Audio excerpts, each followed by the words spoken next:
Hello and welcome to another session of Night's Black Agents. We wrapped an adventure last time, a mission last time, so our crew has reset their numbers. And we are one agent down this week. They will be returning next week, and we'll probably do a love letter to them to kind of go over what they did in between sessions. My name is Lowell, pronouns he, him, and this is part of the Gauntlet Gaming Calendar.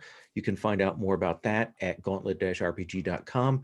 Basically, the Gauntlet Gaming Community is an online gaming community that you can join up with. We have 100 plus games on the calendar each month now, sometimes more.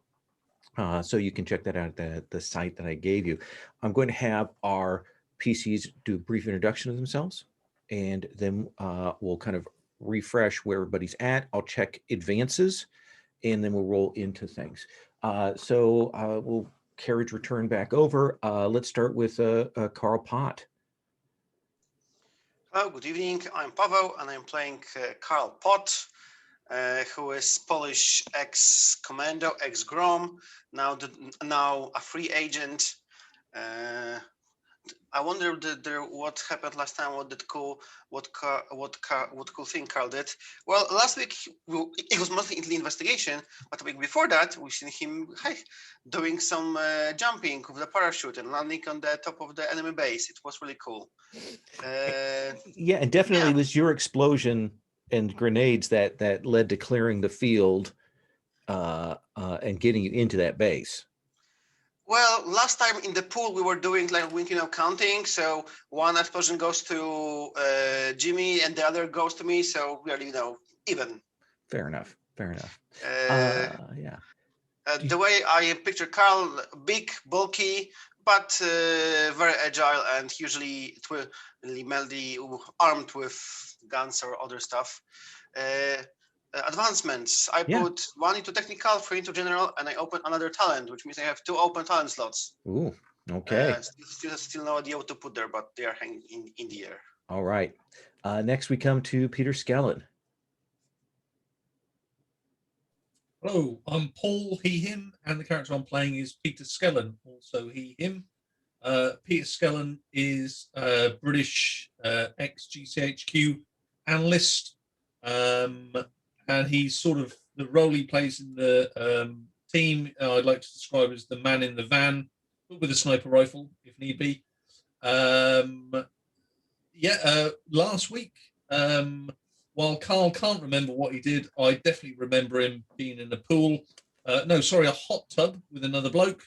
So while Carl can't remember that, I definitely can. That was Jimmy, not me. And while I spent some character time with Henrietta, trying to reassure that she should be in the team. Don't know why I did that, but it seemed a nice thing to do at the time. And advancement-wise, I've opened up another talent, and I think I put one in investigation. I will double-check that while Henry's talking. Okay. Against Carl, because his arithmetic is very good. So I'll just work all that out there. Thank you very much. Awesome. And then Henry. Hello, my name is Alian. I use he, him pronouns. I'm playing Henrietta Michaels, she, her, Henry to her friends, former MI6, cuckoo, honey trap, provocateur, take your pick. She pretends to be other people. And I am channeling Orphan Black in all her variations. Henry has been going through a bad patch, really. The last time she threw a bottle of wine at I think Jimmy, who's not with us tonight, and that's probably just as well, because Henry's role at MI6 was to prepare people to get through, to get into places, and then the heavy mob would arrive and confront the threat. Henry has found herself in recent times having to confront threats, which has given her a bit of the wobbles. So I think Jimmy Rook, our missing player, described her as skittish recently. I think it's fair to say that Henry is feeling a little skittish.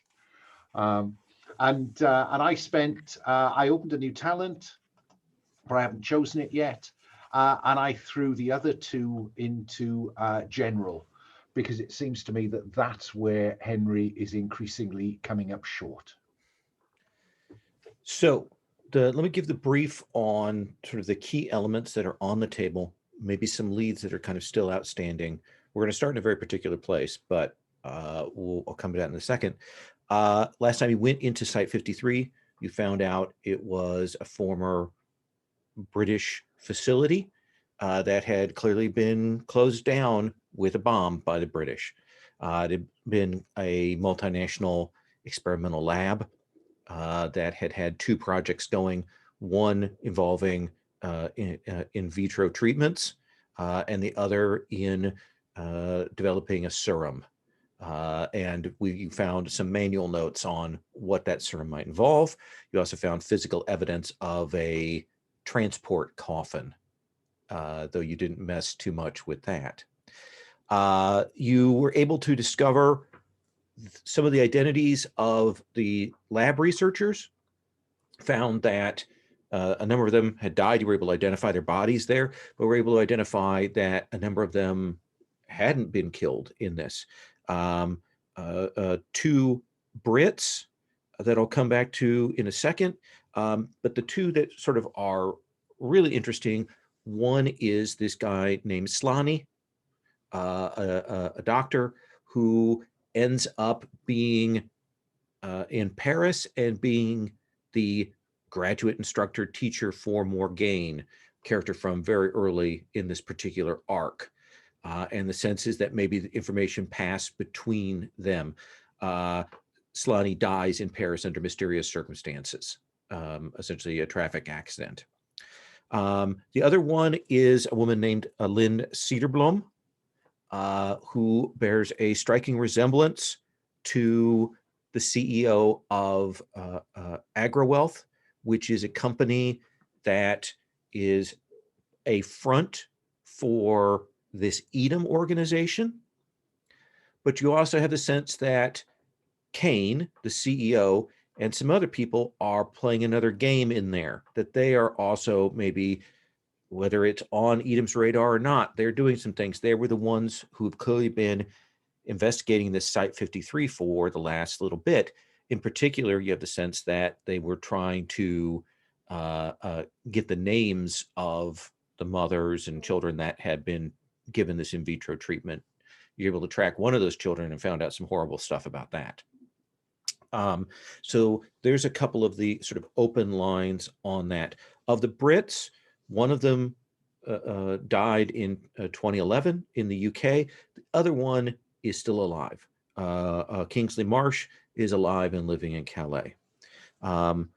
Other things that are still kind of on the table, you're not sure what the results have been of your hitting Bankson, of what's going on with that and the whole Edom op where they were trying to find that woman that you rescued.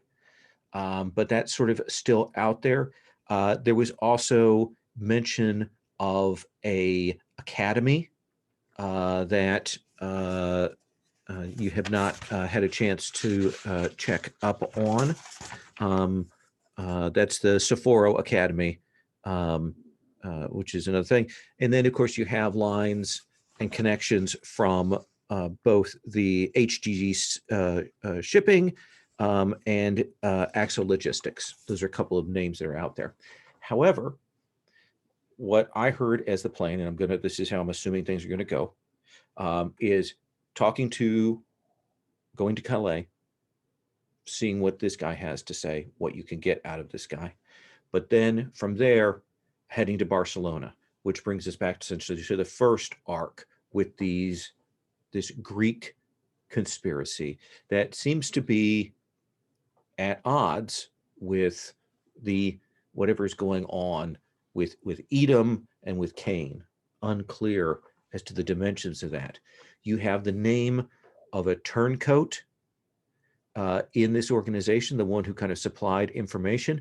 You know that Morgaine got lifted to Barcelona And you know that this wealthy financier by the name of Calix, Angel Calix, is clearly at the top of whatever pyramid is going on there.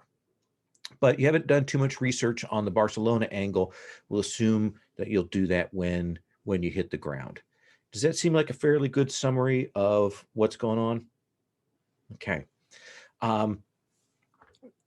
So you, oh, I need to make that roll. I'm sorry, hang on 1 second. This is my, during the session. Still low. I'm waiting. Essentially, I make a heat roll to see whether there's a blowback from authorities. And thus far, you have skirted it. But last time was pretty close. So you all have arrived in France, traveled through. There's still a lot of talk about this bombing in Paris. Still a lot of concerns about terrorist activities and things like that. It is going out of the general discussion. What you will pick up is that they found the body of Natalie Tolbert. They're beginning to think that maybe it wasn't a terrorist attack, it was some sort of corporate, insider trading or competitor kind of sabotage, that some of the people in Tolbert's circle were also found dead in a trailer in Paris.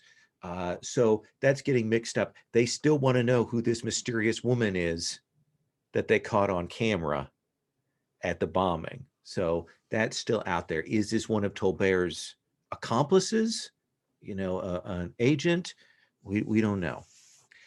So that is the general feeling about things.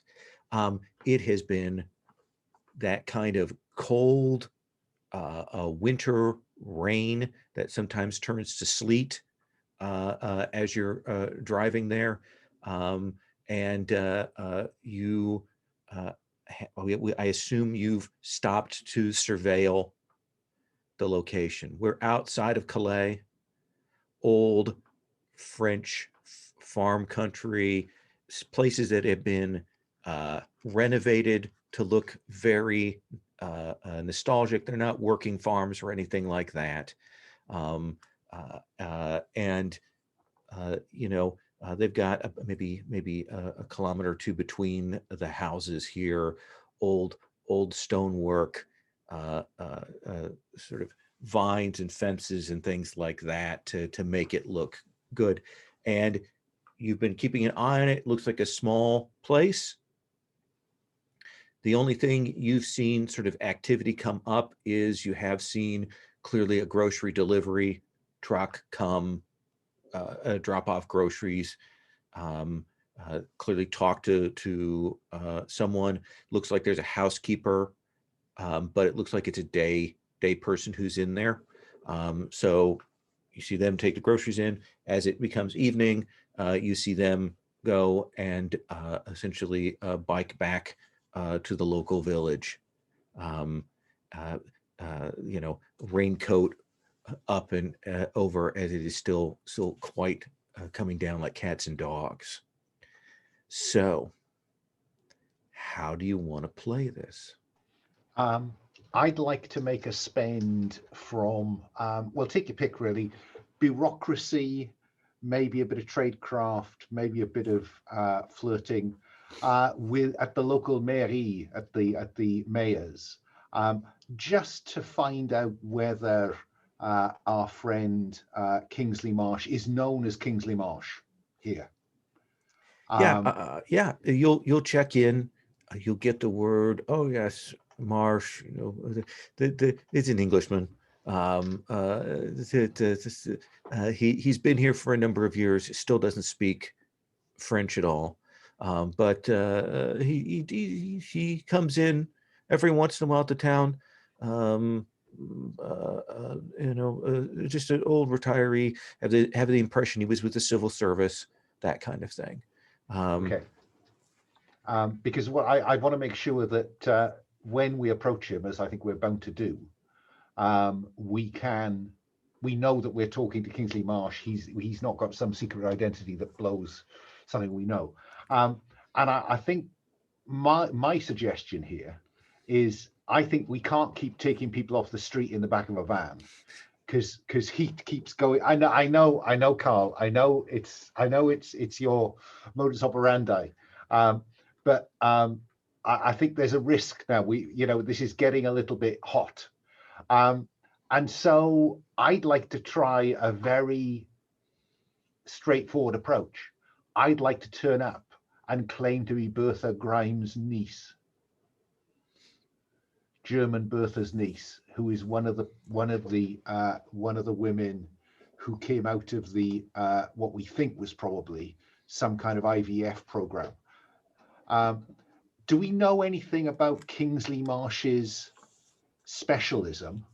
Did biochemist, worked for the British government in a couple of scientific institutions. After Snow Fortune, he moved around a couple of different areas. A lot of classified stuff. Okay. Because what I'd quite like to have is a rather grubby photocopy of the photograph we found on site, which shows him with the others. And I want to go and see him under the pretense of for closure. My aunt needs to know some stuff, and see where we get. Okay. And if that doesn't play, then there's always a van. I have an alternate idea. Go on. Took a food delivery today. Supermarket. We've identified there's something wrong with that, sir. Would like to turn up to collect it. That will give 2 people an in, maybe more. Turn up in a van. That's your in. So we contact him beforehand. You're muted, by the way. Yeah. Contact him beforehand so he knows we're coming, which sounds similar to you wanted to contact him beforehand. No, I just want to knock on his door. I want to cold call it. I want to doorstep him. Okay, I'm not adverse to your one. I think our one is you're playing a hand. I think my one, there's 0 hand we're playing. We're just supermarket workers. I'm not adverse to yours, and because you'll probably be the one riding with it anyway. So I'm just giving you an alternative. Okay, so that might get us across the threshold. I don't know how we get any further unless the objective is for one of us to distract him while the other one bugs the place. I was more thinking that maybe he may already be bugged. So we just need a sort of a clean in. I think when you get there, I think is your aim to come clean with him? Say you're MI6? Oh, God, blah, no. Blah, blah. No, you just want to say... I'm going to lie to him. I'm going to tell him I'm Bertha's niece. And we found this photograph on the internet, and there's a little circle around his head with Kingsley Marsh.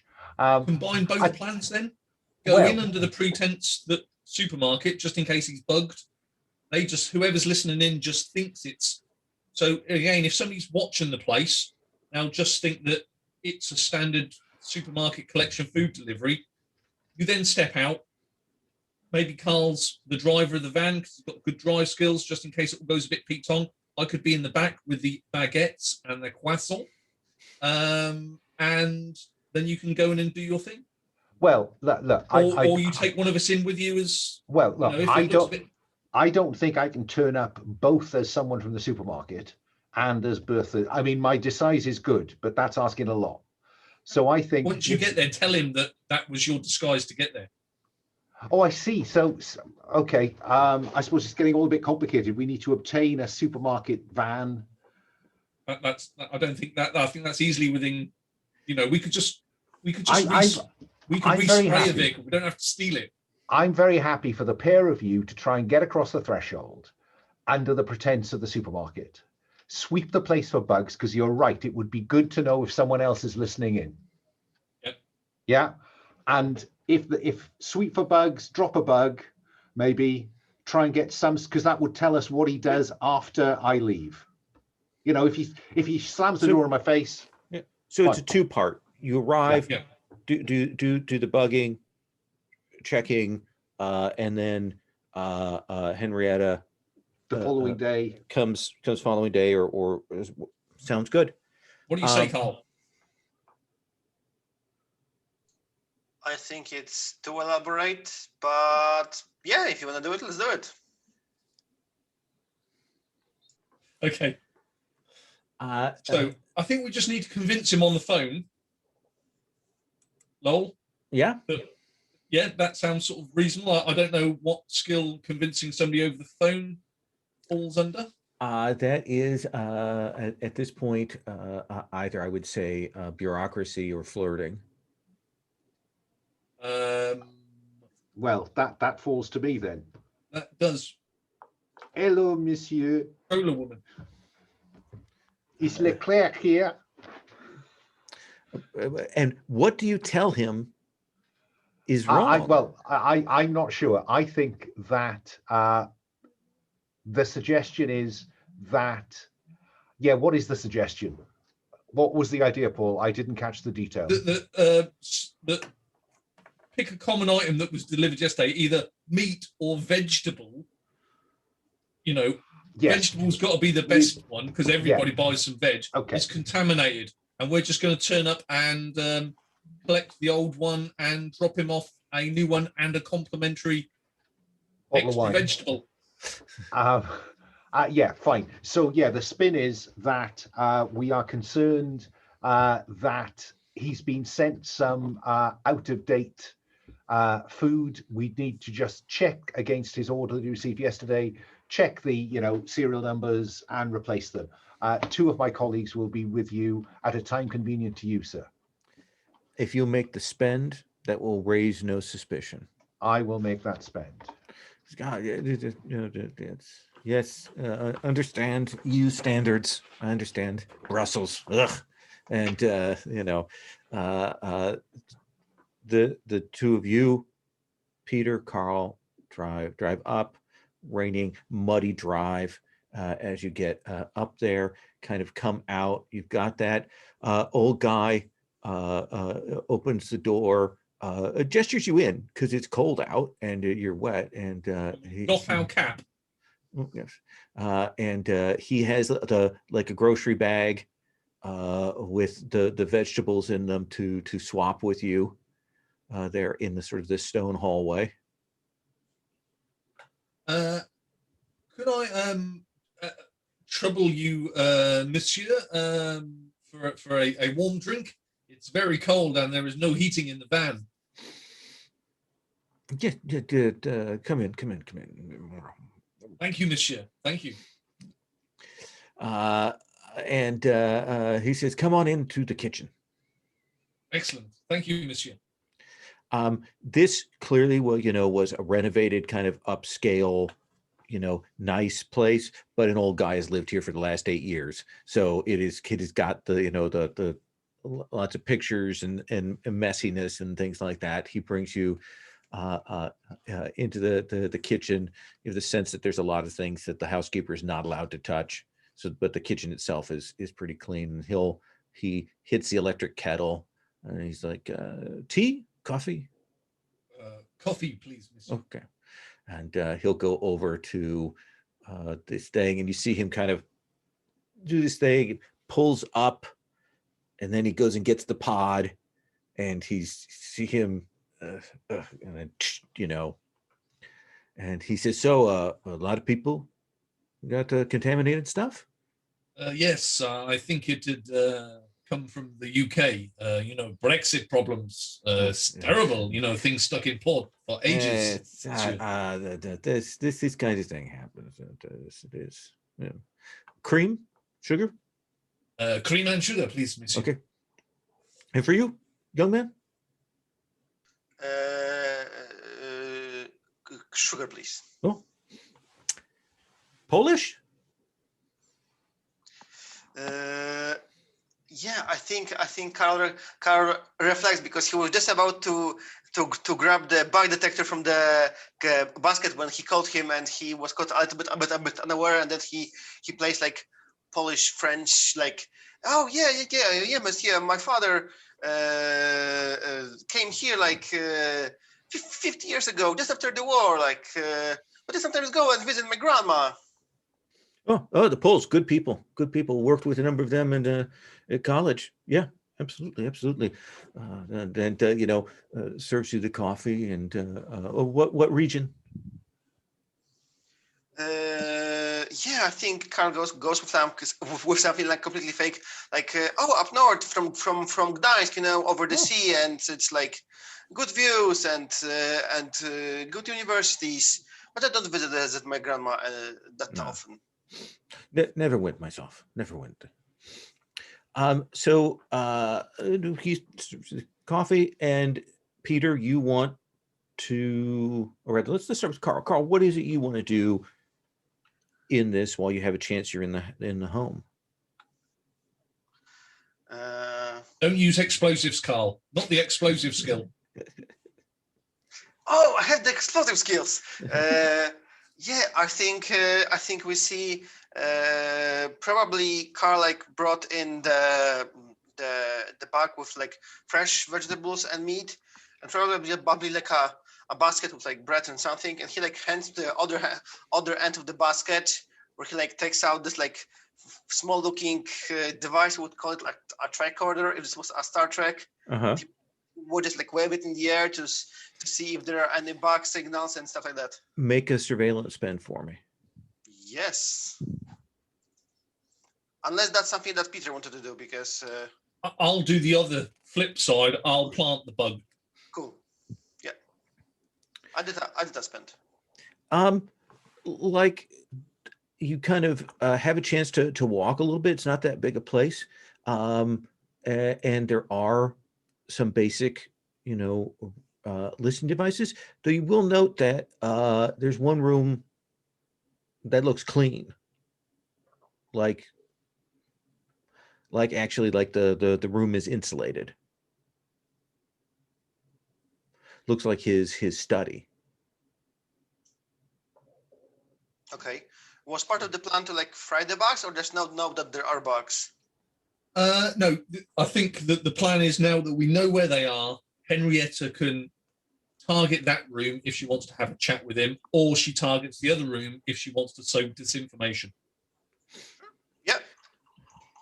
And Peter, I assume you're going to do something quick to piggyback on the basic bugs here. Yep.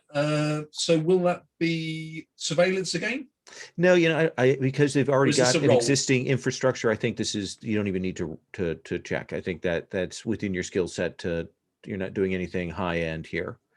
Yeah, I think just a sort of standard sort of modified plug adapter. The bug in the plug. Mm-hmm. Yeah, and he'll chat with you for a bit. And thank you, and set the vegetables. The supermarket K4 has provided some extra produce for the inconvenience, of course. That's very good. All right. And you see him kind of do the thing where he clearly sets the vegetables on the counter. I'm going to let his housekeeper put them away tomorrow. That kind of, that's not what he does. And he'll go to see you out. Au revoir, monsieur. Mind your step. There's a lot of puddles out there. Thank you. Au revoir.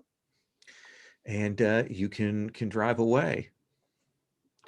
Henrietta, are we later that evening? Are we the next day? I'd like to have a 24-hour cycle, really, of monitoring, just to know whether those bugs that you detected are in any way active, or whether he is talking to anybody, really.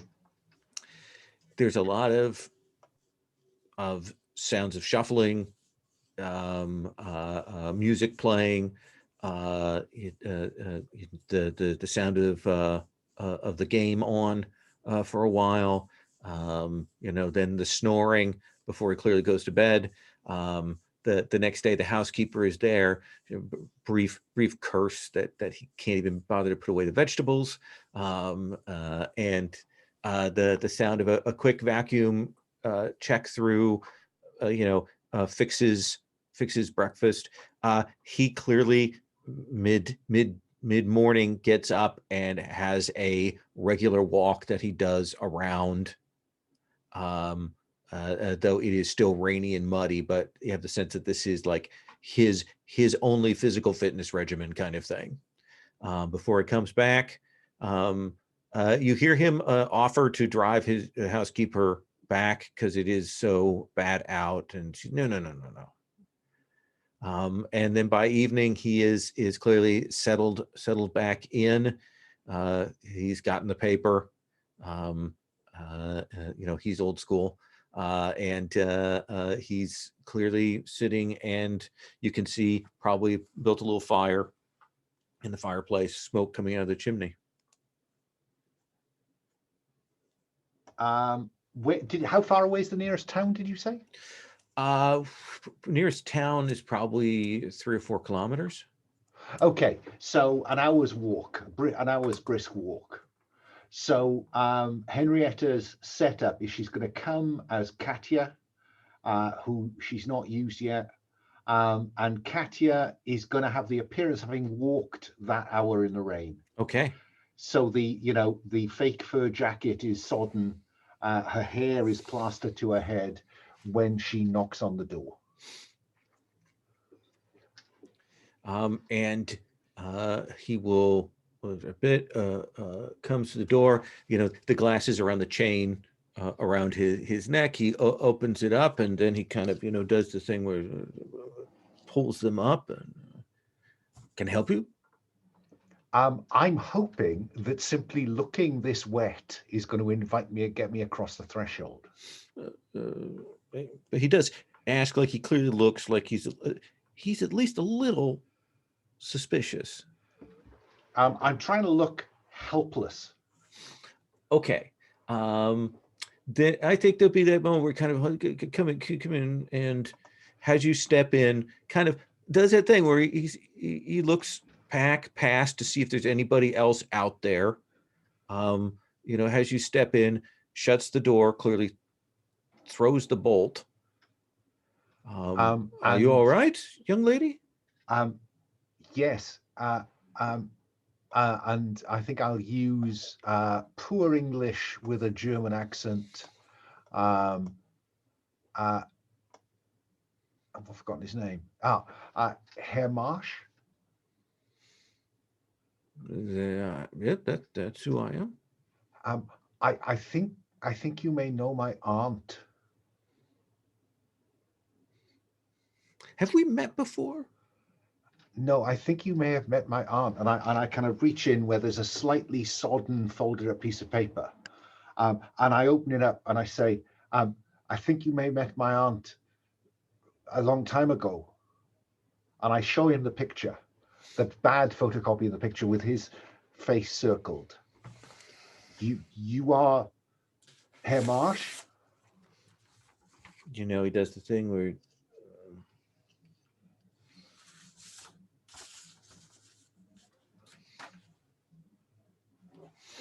just for you to take off your boots. I will. There's a towel there. And I dry off the wig. And he gestures you to follow into the study. Points at a chair for you to sit down, and they put the towel down before you sit. And I'll sit on the edge of the chair, clearly giving the impression of nervousness, almost to the point of fear. That there's a sense of hope that I hope I'm going to find some stuff out. And I tell him that my aunt is my name is Katya Grimes.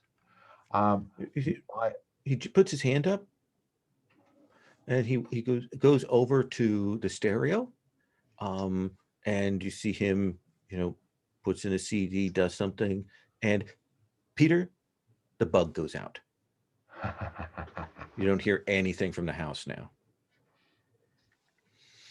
And I guess that in the earbud, or does it take that out as well? Yeah, you're not hearing getting any comms now. Okay.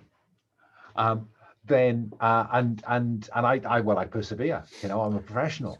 Can I offer you a drink?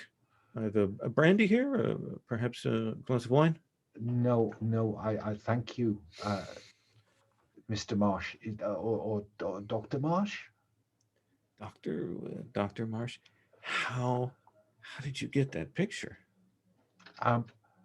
My aunt has for many years said nothing about the birth of her son, my cousin Amadeus.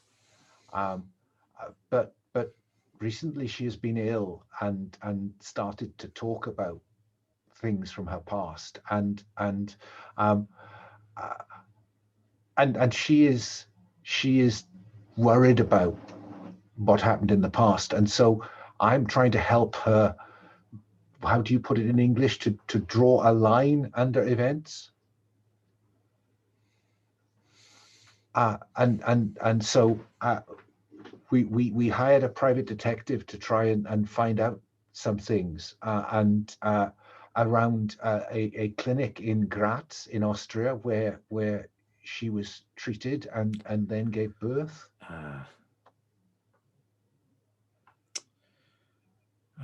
I don't know how much I can tell you. I know that the man who was at the head of that is dead. Is he in the photograph?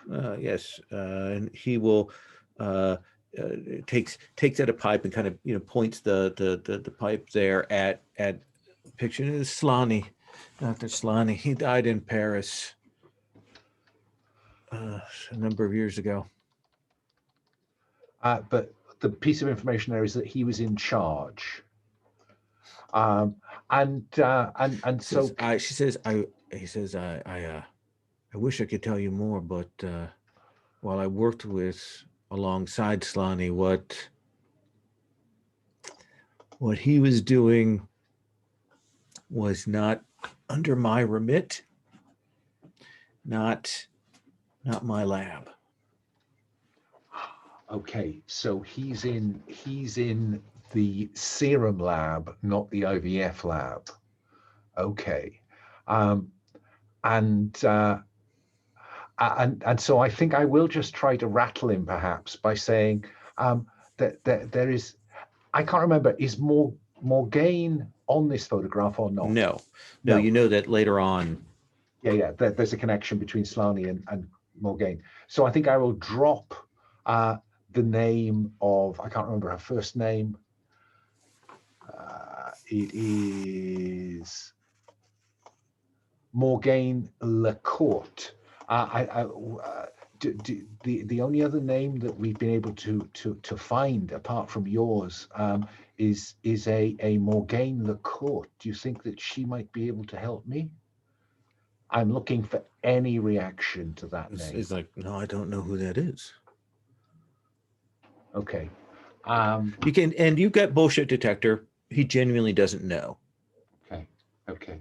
I think that I'm reaching the point where I think this subterfuge gets us as much as we can.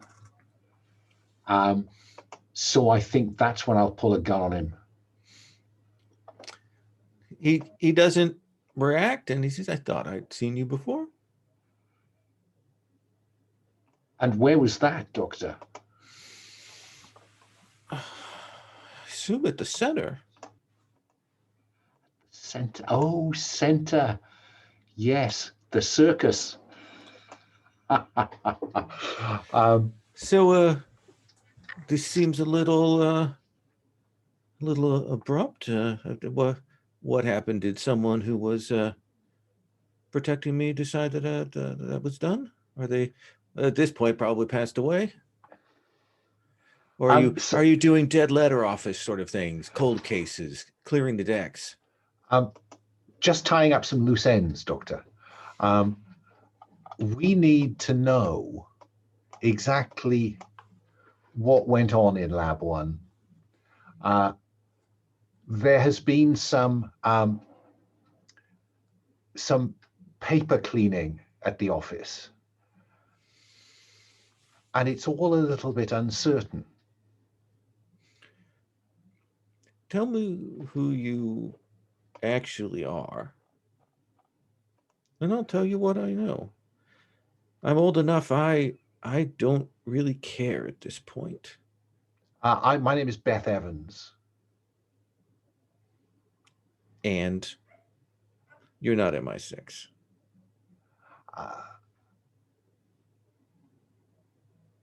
Now that's an interesting one. I mean, I am trying to be MI6. Do you want me to test whether I'm convincing as MI6?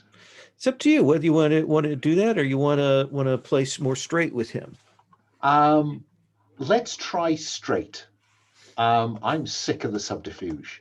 And I think what I want to try on him is we're trying to clear up a mess that we think people within MI6 back in the 80s left. We know they tried to clear it up, but I'm afraid that the lab has been reopened. That didn't, like, he's like, who reopened the lab? What's even there? We think that someone has tried to restart your research, Doctor.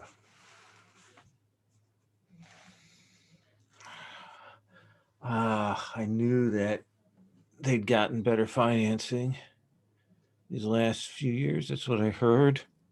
That's what Brian told me. Brian or Bryant? Brian, he says. Another fossil like me, retired probably before your time, because I'm guessing you at least had some days in MI6. You could say that I operate within MI6, but without its formal stamp of approval. But you're not Edom. I'm not. Frankly, Doctor, Edom has rather fallen out of favor. That's interesting. I rather thought that they were the bright boys. That's what my friend, retired computer boffin, Blackwood, comes by. He gets the inside scoop from time to time. He rather said that Edom's a bright shining star at the moment. I think you need to be careful who you listen to, Doctor, because of course Edom want anyone who was previously involved with them to believe that they are the shining star. It's their best hope of maintaining some sense of loyalty or cover. The fact is that they've crossed a few lines in the last decade or so. And as I say, I've been commissioned to try and tie up some of those loose ends. Interesting. So what do you want to know? We know. Hold on, I've got a spam call. Hang on one second.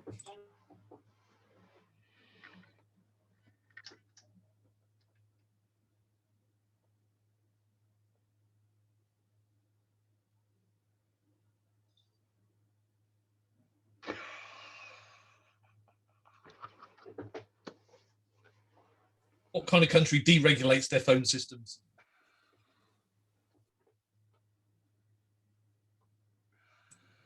It's a spam call, essentially. Well, you've had this charge on Amazon, so you should, if you didn't make this, you should call us and the Visa. And anyway, we know. Can you put the gun down? Oh, the gun is simply resting on the arm of the chair. Fair enough. you know, there's an implied threat, not an actual one. And he stands up, goes over to the sideboard, pours himself a drink, comes back in and sits down. Go on. We know that Lab 1 was doing some work on blood, and we know. Yeah, we were trying to. They'd commissioned us to try to improve the Seward serum. And as far as we can see, you were working with 3 different groups, and our hypothesis that these are 3 different vampire lineages. I'm never certain about that. Again, all working with Edom, you have to keep in mind where they had that fiasco in the 70s. And here we are in the late 80s. Thatcher's in charge at the last grasping ends of her administration, trying to push anything. And they handed us these things. It was all very need to know. I mean, it took me a while to believe that they were vampires. That's true of all of us, I'm sure. Then they handed me these 3 bloodlines. Don't know exactly where they came from, but I do know that they have very different results. And could you just outline briefly those results, if we would call them lineage A, B, and C, as you remember them, of course? The first one they dismissed because it only worked on women.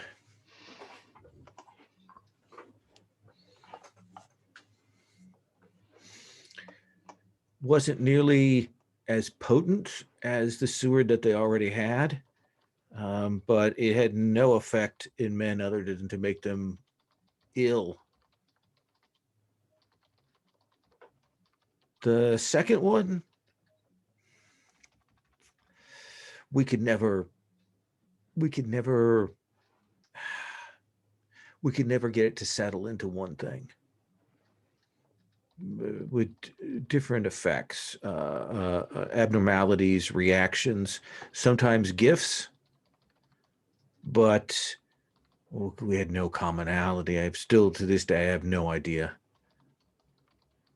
what was going on with that. It was one of those times where I'd convinced myself that the vampires could be a conventional blood disease. That was the thing that made me doubtful about that. The last one was promising. It had some extended, longer effects, was less vulnerable to UV radiation, but then Major took over and everything changed. The whole new prime minister, new marching orders came down, and we never got a chance to develop that line. And then they put a cork in it, from what I understand. So they woke me up, they woke Cinderbloom up, and they woke St. James up in the middle of the night and swept us off. And that was the last time I saw Graz. It's the last time I saw the area. Can I just thank you on behalf of the government for your frankness, Doctor? I can't imagine you'll hear from me again.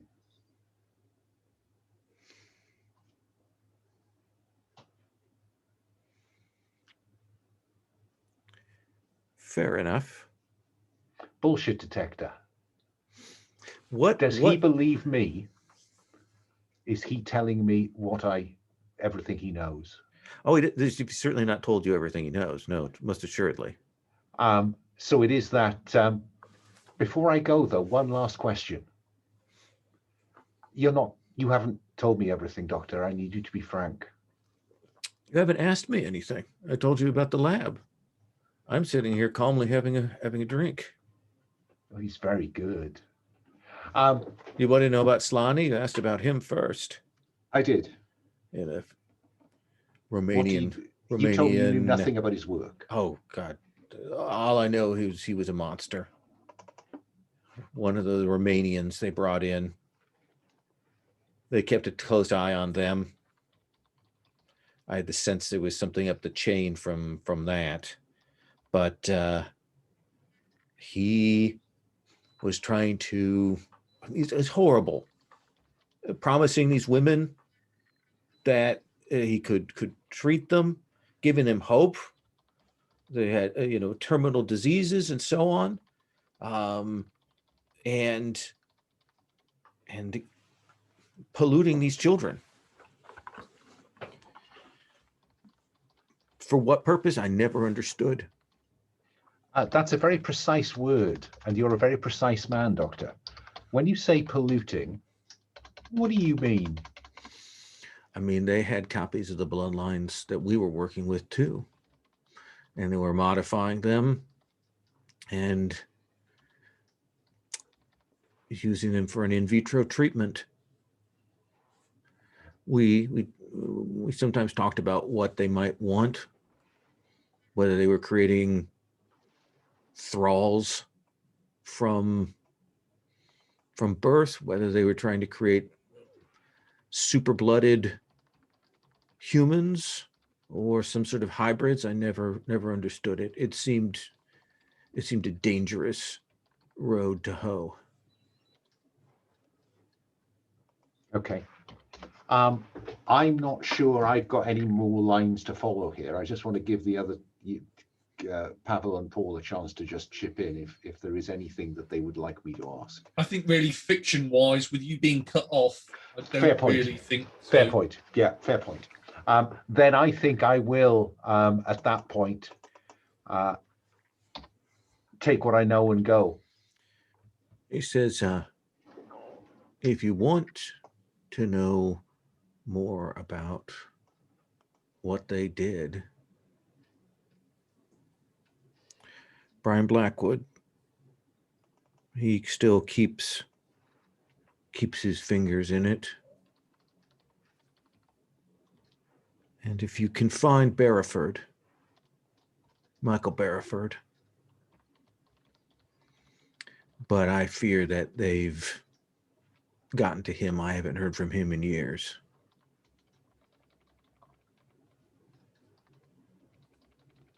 Thank you, Doctor.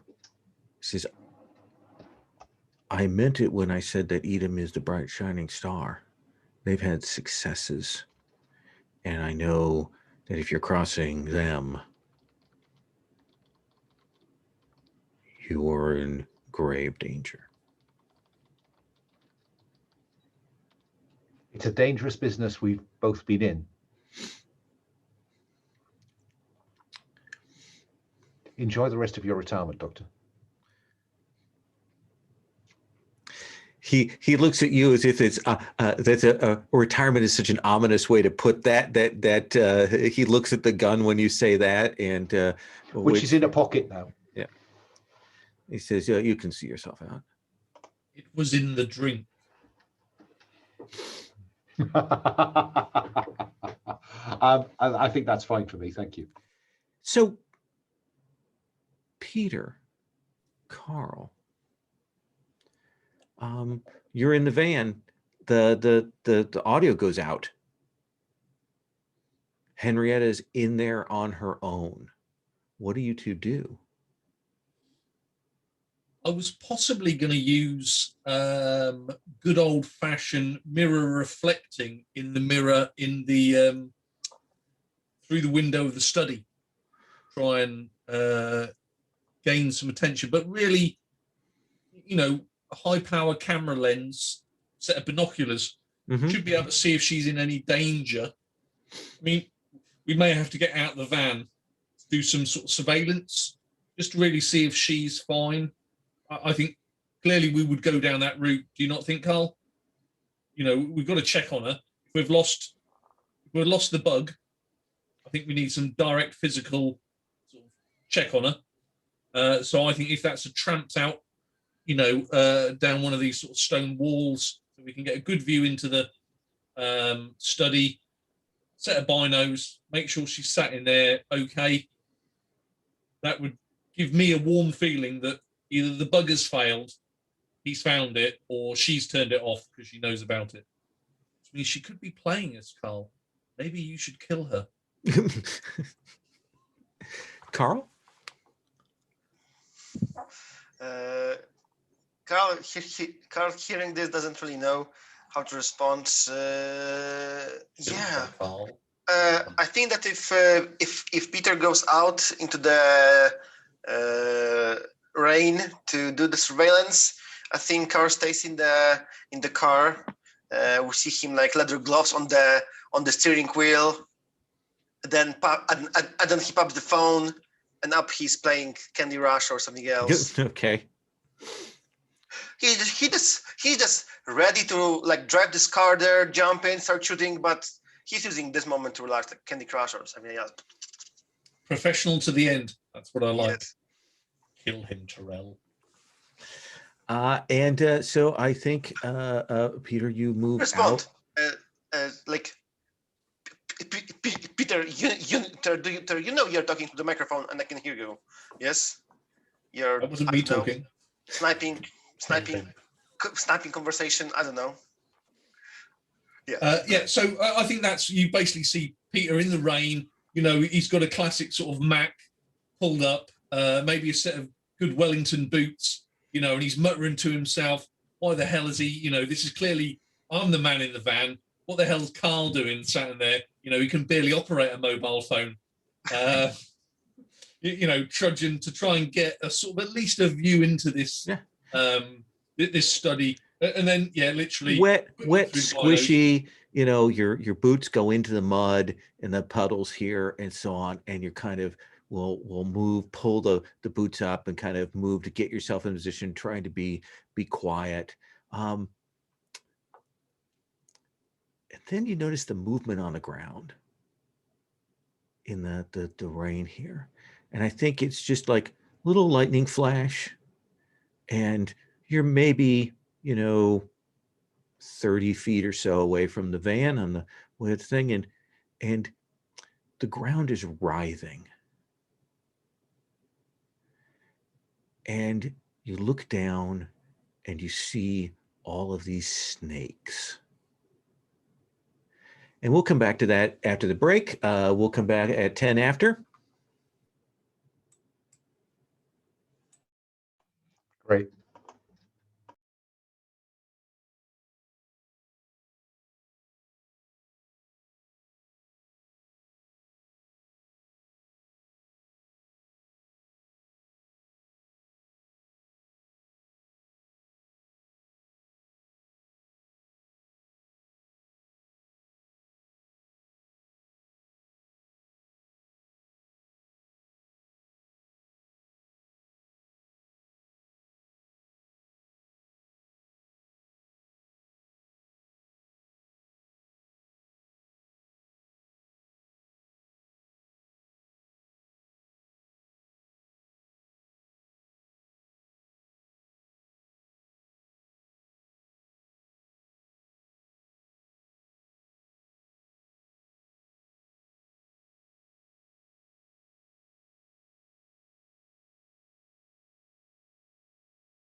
I will admit as feeling a huge responsibility. I will admit to feeling a huge responsibility for the conspiracy board in Will's absence.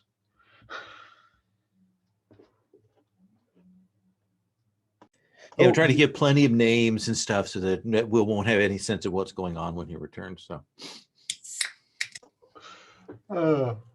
yeah, it's a hell of a board. In part of me wants to have a look at the Greeks because I'm becoming intimidated by the non-Greeks. well, the plan is to go to Barcelona from here. Yeah. So the Greeks are definitely on the table.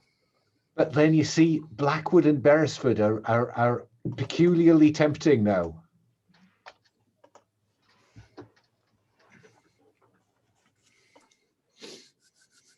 That killed the conversation, didn't it? What? Me arriving. Oh, sorry. No, we were just saying that I feel a degree of intimidated responsibility for the conspiracy board in Will's absence. I have noticed that you've been heavily involved, where clearly me and Pavel just think, yeah, it's just a missed week. You know, his fault, not ours. You're doing great job, Alan. I'm a single focus. I was so enthralled by the scene that I was only listening. So let's start with Peter.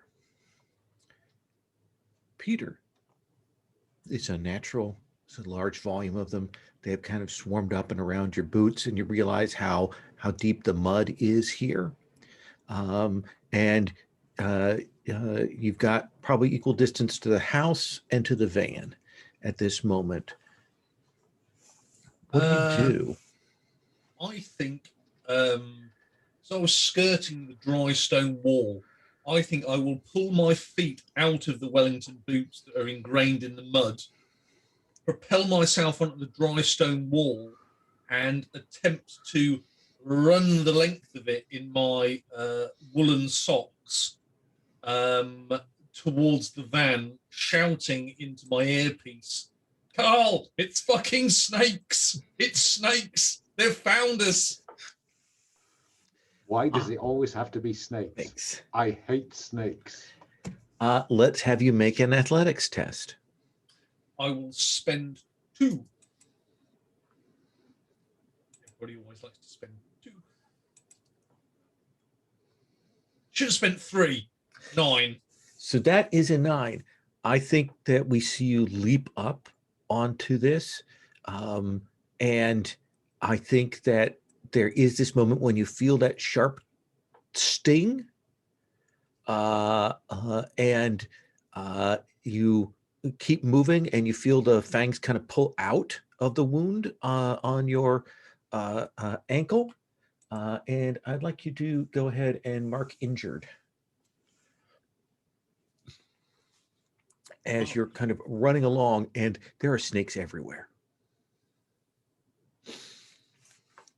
Carl, you get that weird call over the comm. Yeah, we see Carl in a quick professional fashion pocket the phone, get out of the van. Yeah, I don't want to turn on the van lights because that may prove because we are in stealth mode. And yeah, and I would just look around. Do I see anything unusual around the van?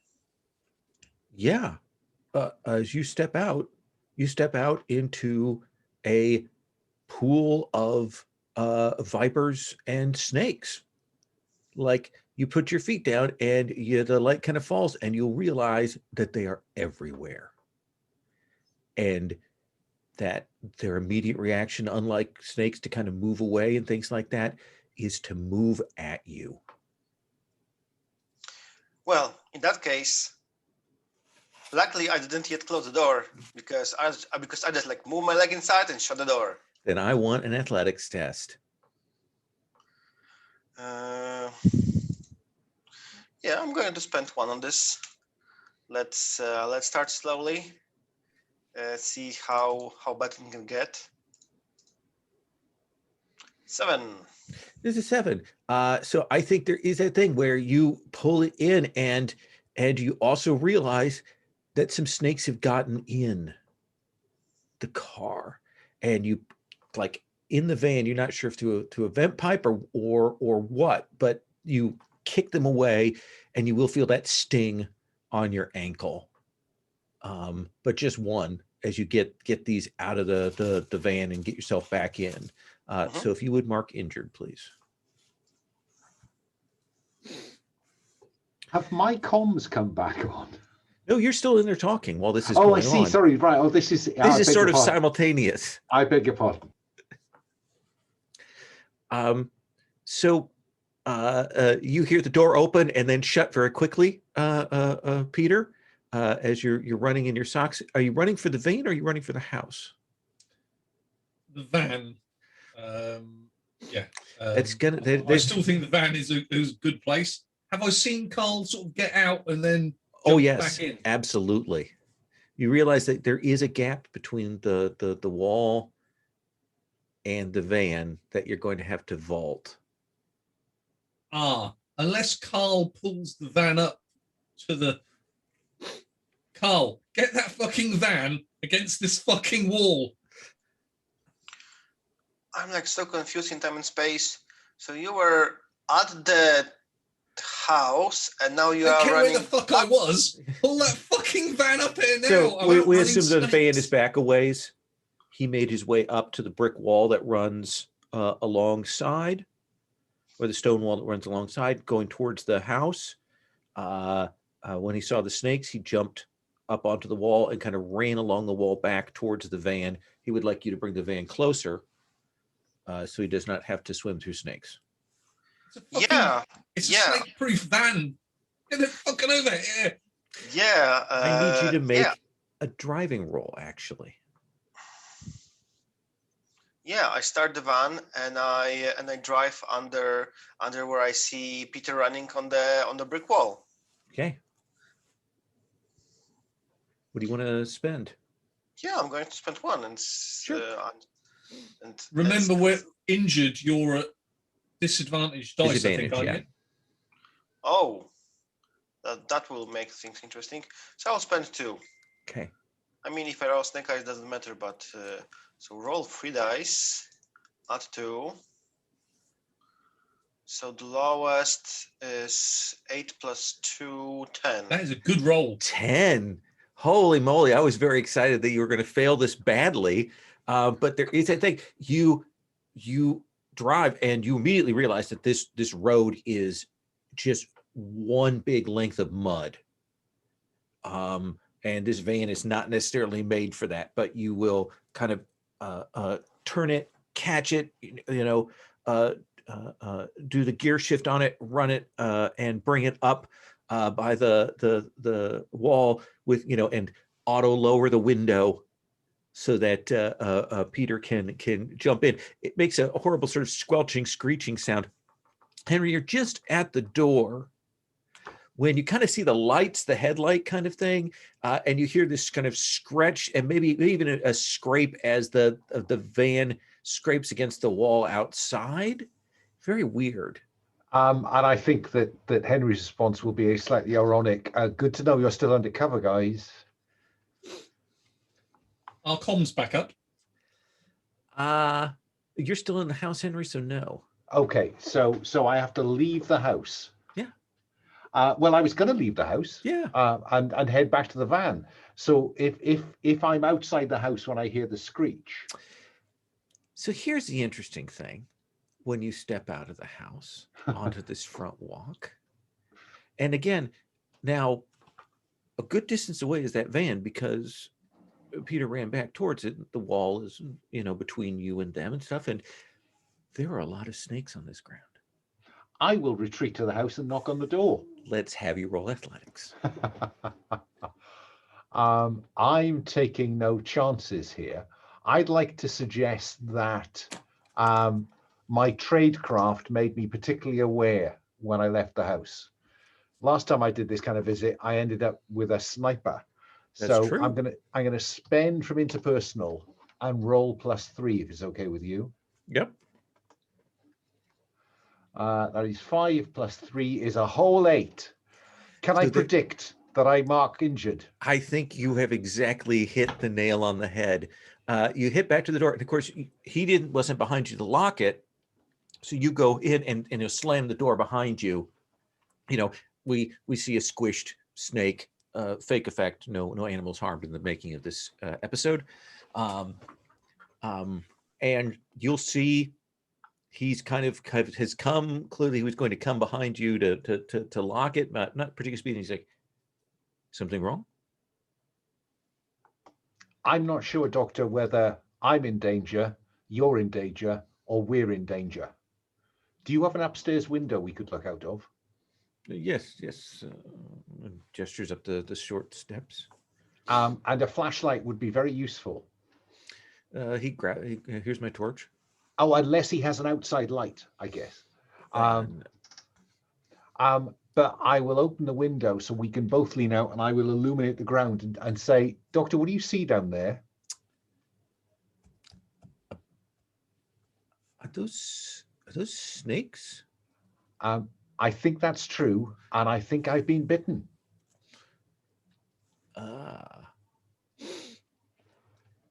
And you'll see the van now. We've probably see Peter vanish through the window of the van. Where are you going with the van now, Carl? Yeah, I guess because why not? It would look cool in the video.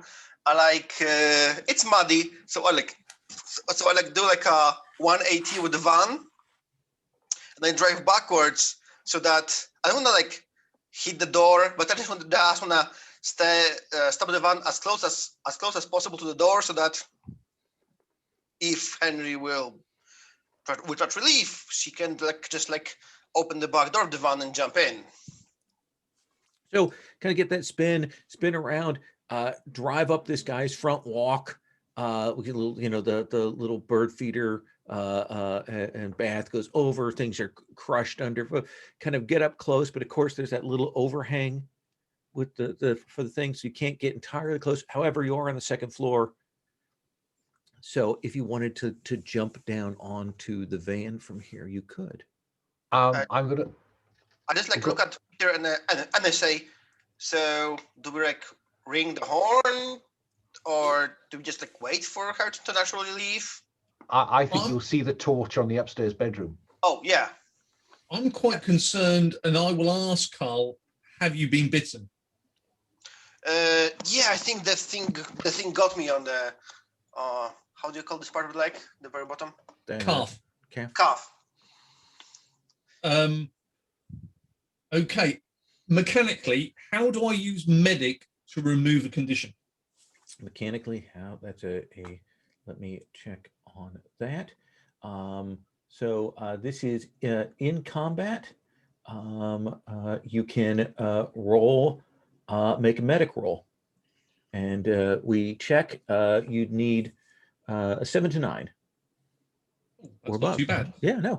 So yeah, I think basically you'll see me sort of spin round in the passenger seat and put my head sort of down and say, I thought this was Jimmy's role, and I'll sort of cut his leg, and I'll start sucking the poison out, spitting it, saying this should be Jimmy's job. Hey, we were in the pool once, but it doesn't mean everything is his job. Anyway, thanks. Let's have you roll. Sometimes taking the venom out that way is good. Sometimes it's not. Well, yeah, I thought I'd give you some artistic license to play around with this. So I will spend. All you need is a 7 to 9, so you shouldn't spend much. I'm going to spend 1. Okay. Carl's worth 1. Maybe I can add you another one. Sure, one will be fine. Probability's in my favor. Okay. See, I didn't even need to spend. That's what I needed. +1. That's all I needed. So what'd you get? 7 to 9? 7. So okay. All right. So you can clear the condition on Carl. At least you'll be able to drive to some degree. Crazy Polish. Henry. I have to say, I was thinking the same thing, because I too have medic. Okay.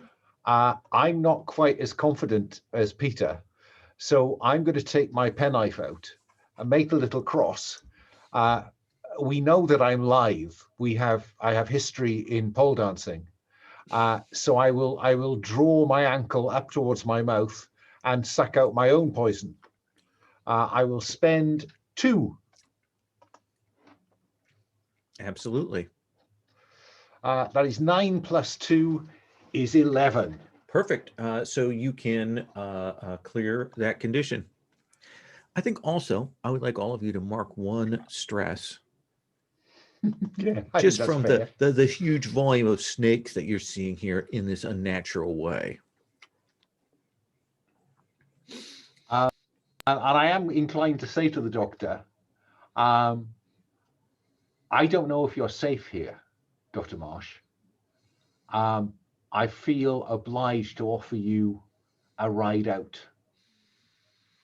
See him kind of look down, and he says, no. If this is how they're going to get me, that's fine. I'll go have a drink in my panic room, and we'll see if the snakes get in. I am curious whether you ever saw this as an effect with one of your Sira.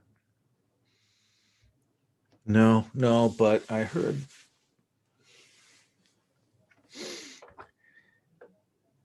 I know that the U.S., the CIA, tried to grab up an asset after the wall fell in Slovakia. Someone that was on our radar, probably one of the people from the lines, and that it was snakes that did them in.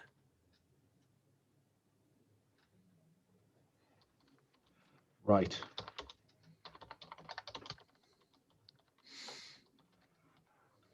Again, Doctor, I thank you for your candor. I wish you good luck. Avoid Bucharest. That's where they took the vamps. That's where they got them from. That's where they had the night station. Thank you for that. Would you mind if I borrowed that sheet? You go ahead. Tear it into strips, secure it at the windowsill, and carefully lower myself down onto that overhang and onto the van. This is a super easy athletics roll. However, it is night. It is raining. It's windy.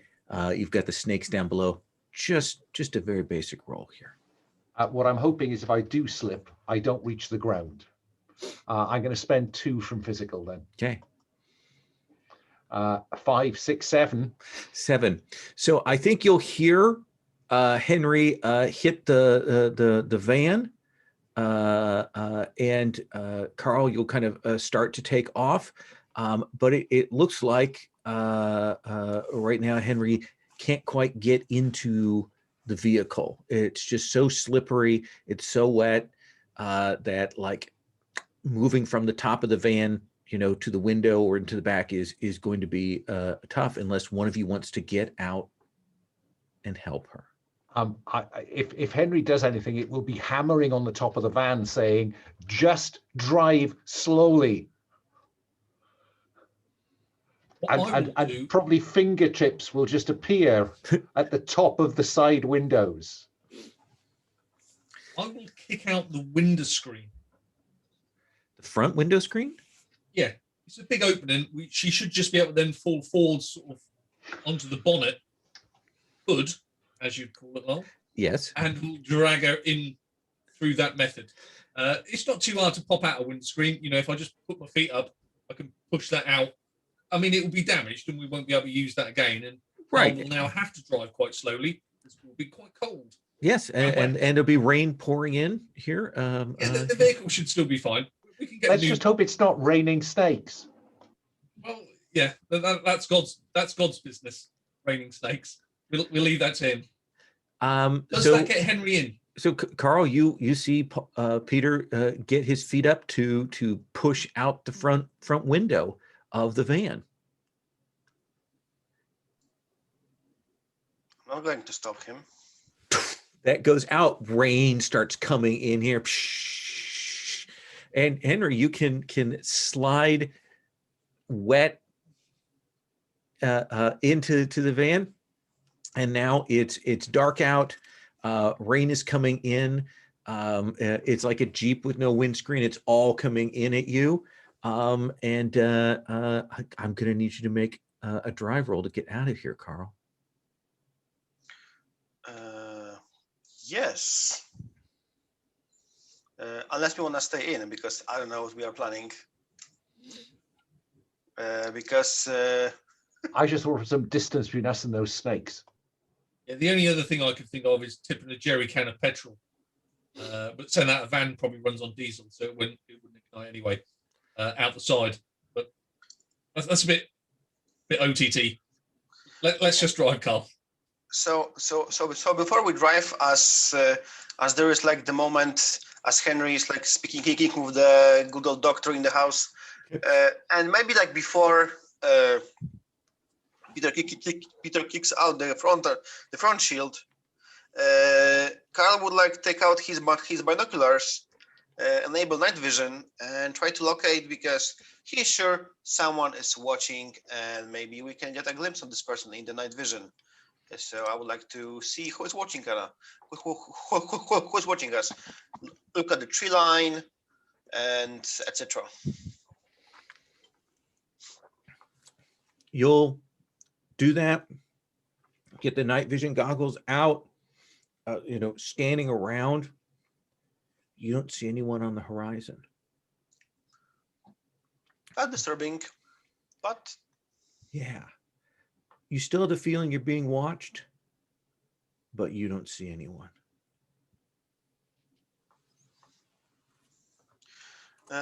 Yeah, so let's drive away, okay. Driving through the snakes, because that's a good fun.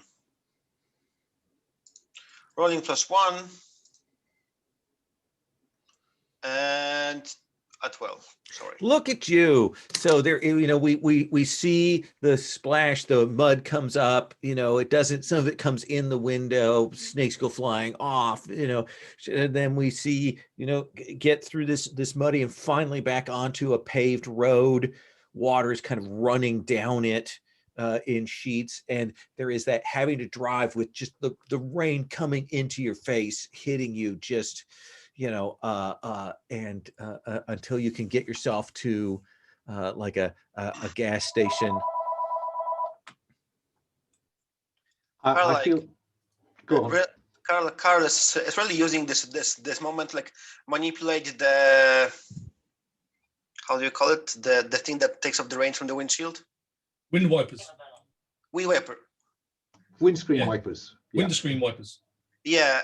And Carl like don't turn them on when there's no window screen. They don't work. I know, but Carl turns them on and then look at Peter. Man, I wish they work. They were supposed to take off the rain. I think the least I can do while we're doing this is to try to have a look at Peter's leg. Let's have you make that roll. What is it with my characters getting bitten on legs? This is 2 weeks in a row it's bloody happened. That's true. Different game. Oh. So I'm going to spend 2. That is a 6. That is a 6. So you won't clear it, but you can decide to deal harm to your target, or have them mark in another condition, or you can decide to mark a condition. Give me some harm. I think the least I can do in this circumstance is take the hit. So I will swallow the poison. Yeah, I think that I will mark. Where have I got least points left? I will mark unfocused. Okay. Is the thing is it tastes like it's awful. Yeah. And you do get a swallow of it, and it's just unpleasant. The rule of thumb is always spit, don't swallow. But anyway, but yeah, the taste of it is it doesn't taste like a natural thing at all. And I'll just say, Henrietta, wait till we get back to a safe building. I've got some chemistry stuff. I'll generate some kind of antidote. I'm increasingly concerned that I'm becoming reliant on Peter's good stuff. No, this won't be good stuff. This will be chemistry. So not quite good stuff level yet. So I think we cut to, later that evening or the next day, we're, 120 kilometers south at some sort of hotel of some kind where you've set up operations, getting yourselves ready before you make the jump over to Spain, getting yourselves cleaned up then. What do we see you doing, Carl? Say playing Candy Crush, I'll shoot you. Yeah, I don't know. Do you want me to give a try on clearing the conditions? I don't know. No, I'll generate a pool with chemistry, and we'll try that on each other. New windshield would be handy. Do you think you'd repair the windshield on that, or have you gone to get another vehicle? They break easily. Well, not super easily. So I think that's the kind of thing you can just buy. They break easily. Very rarely do people turn up with nothing in the frame of the window. You say you're doing quite a bit of high. You were at high speed. Once it gets a shatter, it can easily just sort of like go completely. What are you doing, Carl? Yeah, if we feel like we need to do a replacement, then yes, I can do a replacement of the windshield, because I assume we might be driving. Probably we are not doing flying with such a high heat, so probably driving using the Schengen no border stuff. Yeah. So tell me, you can get that replaced. What are you kitting out for your cover as you go into Spain? What do you want to operate on when you hit Barcelona? What's going to be your cover? What kind of ID do you want? What time of year is it? Probably now we're in late February. So it's almost like a winter.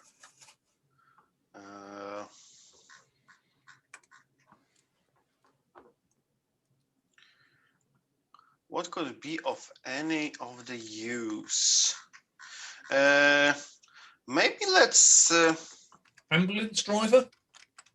Maybe let's try a musician. Okay. Carl produces for himself a musician.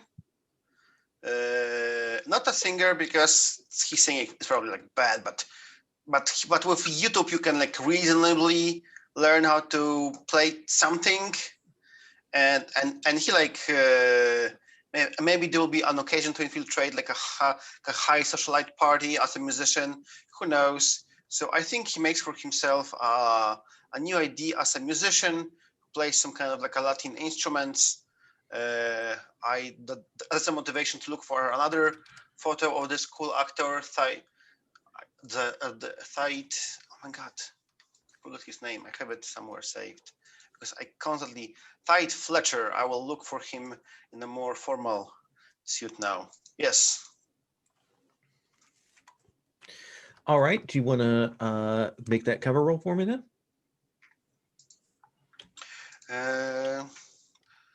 Yes. So again, because we don't get to use this very often, I would like to spend forgery to create like a pool for everyone to use. I will mark it on my sheet as a so everyone who is forging a new identity can draw from it. Okay. I'm going to draw myself 2 and leave 1 for someone else, and see how it goes. Okay. It's an 8. It's an 8. So you've got it. It's going to stand up to standard cursory checks. If anybody does deeper dives on it, it'll probably crack. But you've got that set. What about you, Henry? When we come to you, what do we see you doing? I think I'm traveling as MK. I think MK is a Scandinavian on a year's break from university. I think she's traveling around Europe from Scandinavia,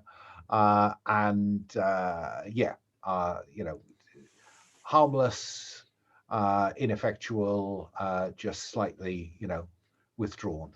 Okay. And I will spend 2 on cover. I won't steer. I'll leave that one for Peter, I think, because he's got slightly less operational than I have. Sure. So I will roll and add 2. Oh, sorry, I've done that wrong. I hit the wrong button. Forgive me. Try that one. Oh, close thing. 8. 8. So again, you've got it. You've kind of put it together a little more hastily than you would have liked. But it'll stand. You've got the outfit for it. You've got the basics. You pull it up, dust it off, and you're ready to go. And what about you, Peter? What member of the church are you this time? I think, my last cover was a big rock solid 12 plus. So I think I'm still quite good with Batuska Christopher Clitu. And I think he's visiting the Holy Grail in the Cathedral of Valencia, Spain, where it is meant to be held. Excellent. Yeah. It's run okay for you so far. It's the second time I've used. Yeah. One. So it'll drop down a success level. So it is getting. Okay. There are some threads that are starting to get on. Okay. But we'll see the 3 of you pass over, driving into Spain. We'll drop your heat as you cross national borders.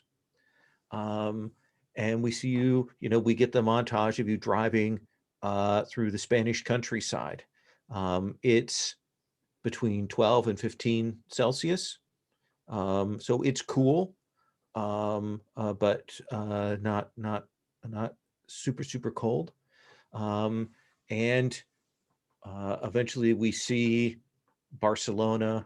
We'll get this, the tourist shots of the main square, the Sagrada, of all of the Gaudi Cathedral, all of those things there. I think that's Barcelona, right? Yes. Okay. Have And Freddie Mercury and a fat woman singing.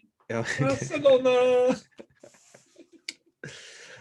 And you will arrive on site, and you can set yourself up a base of operations and decide how you want to do this. What leads do you want to follow up? What do you want to find out? What are you looking into? You've arrived on site, the place you were told not to go. Well, we've been told not to go everywhere now. True. I'm going to mark safe house just so we know it's rock solid. Tell me about this safe house. I think it's a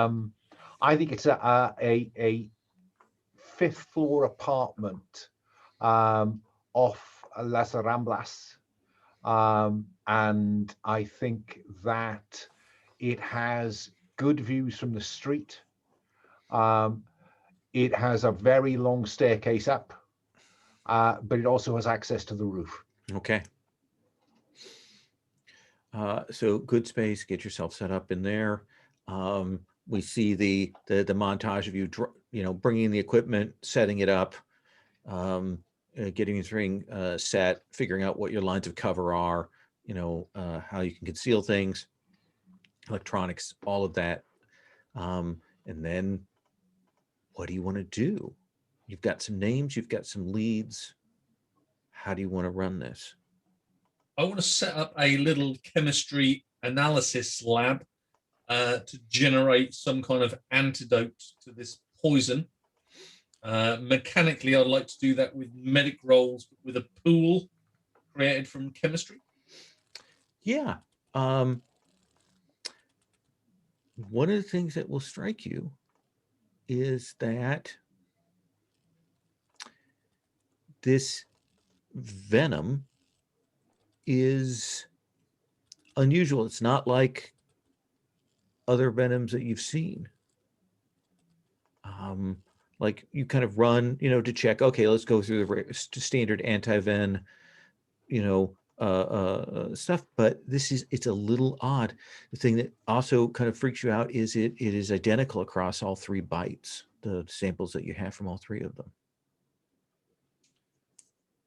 I think while we're trying to deal with it, trying to capture a sample, I think we may be able to use that when we, is it just finance we're investigating? Or is there actually a biomedical place here in Barcelona? You know that the CEO of the larger company that owns PRX is here. You know that they do have a similar facilities here, but much smaller. Okay, so a sample could be handy. If you go marching in there, Henry. It might be a little bit leverage or something you can play around with. So we'll keep a sample. I would like to try and cure myself and Henry. Sure. Let's have you make a medical roll. So I've got a 3-point temporary pool. Yep. I will spend one from my medic as well to give us both a +2. Okay. So that 3 plus a 1. So we only need a 7. Do you want to roll for yourself, Henry, or do you want me to roll for you? I always feel I should take that responsibility. So then fine, inject yourself with this, and I'll watch. Okay. Okay. That is a straightforward 6. +2.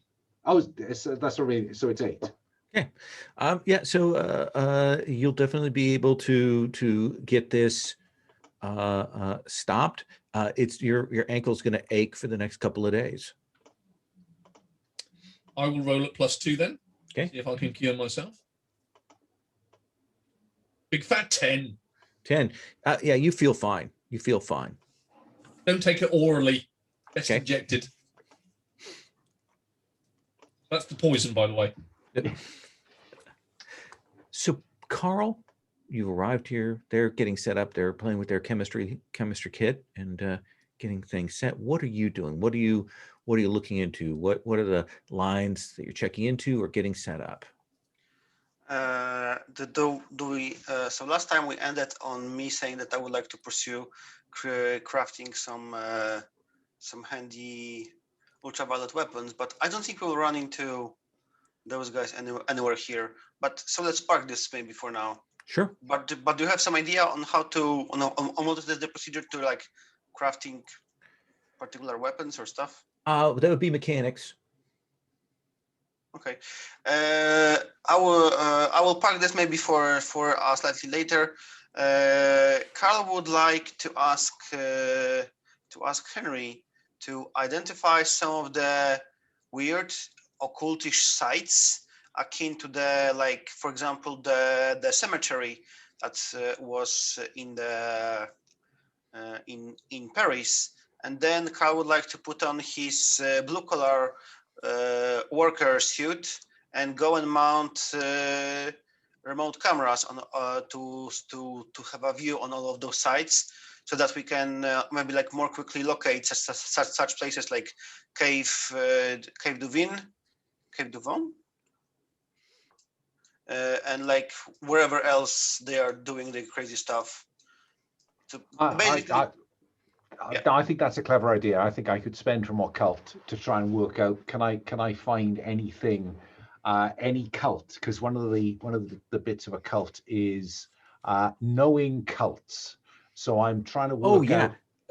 Barcelona is rife with occult and supernatural materials. I'm trying to narrow it down though to anything that resembles the kind of stuff that we got from PbtA? Well, let me give you the one that's probably going to stand out the most for you. Mhm. Now, it's not a public site, so it's not a place you can necessarily get to easily. But you kind of run through some of the names that you have and things like that, and you will find that there is a place called Devil House. And Devil House is a 19th century mansion. Locals call it Devil House.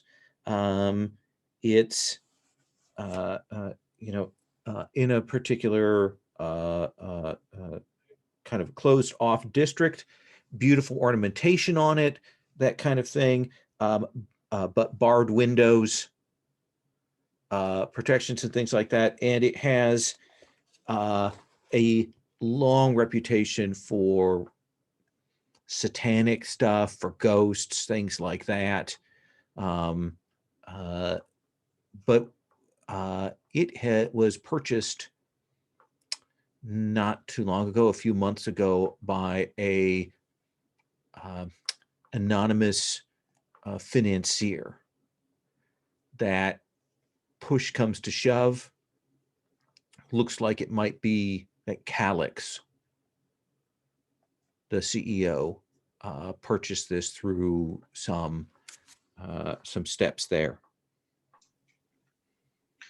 So is it just a house in some district that has a bad reputation, or is it like a club in there, or is it just has a bad reputation because different people did some satanic stuff over there? Satanic rituals in the past, weird architecture and decorations that have a weird Masonic look to them. These sort of strange bullhorn ornamentations above the doorways. It's a private residence that is locked up tight, but it is the one sort of occult location that definitely has a connection to the material you've already looked into. Okay. Do you want to try and set up surveillance on the place, kind of external? Yes, because getting in might be difficult, but like seeing who comes in and who goes out could tell us if it's important to go there. So yes, are we thinking like is this like a, I don't know, a wealthy district and there are only residences over here, or like what is the problem? Like setting the surveillance over here. It's a 19th century place, so the neighborhood around it is kind of built up. So you can find excuses to certainly be around there without looking too out of place. So I think this will be either an infiltration or evasion role, not to get spotted as being anything unusual, because you are at a place that probably has some security. That people that might be observing the neighborhood, kind of thing. But you can definitely fit in. Yes. Are we talking like? But are there like, I don't know? Are we afraid of like undercover agents, or there's just like some high police presence over here? Like, you don't know. You know that if this is Calix's mansion, he is the CEO of the company that you've been warned about. You don't know what kind of surveillance, security he has, so you want to be cautious, right? Yeah. Sure. Yes.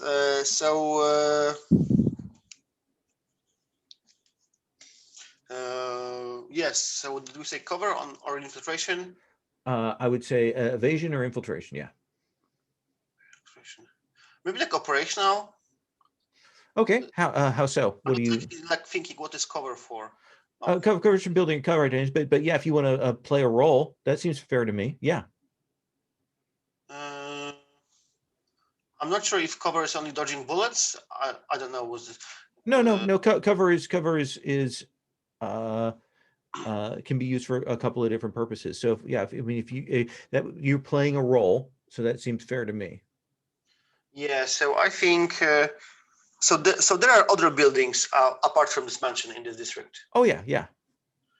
So probably we see Carl in his blue collar worker with some like cable, so that it looks like he's like maybe fixing an antennas or like working on the antennas on the roofs of those houses, and he will be placing the cameras to get us to get some eyes on the devil's house. Absolutely. So we make that roll. Yeah, I like riding dangerously. I'm going to spend only one on this.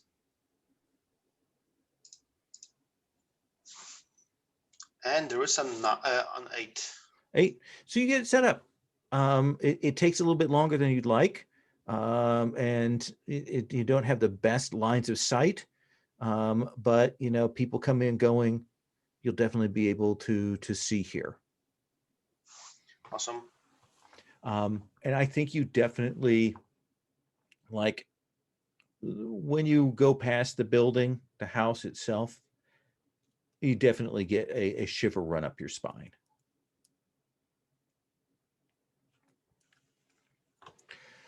Let's come to Henrietta. Yeah, I want to do my usual background checks on friend Calix. Absolutely. So a research on him. Yeah. Okay. So you can check on Angel Calix. I'm He, thinking of I suppose I'm thinking of take your pick, really. yeah, Culture, criminology, bureaucracy. You tell me where to look. high society. High society. Yeah, okay, I'll make a spend from high society.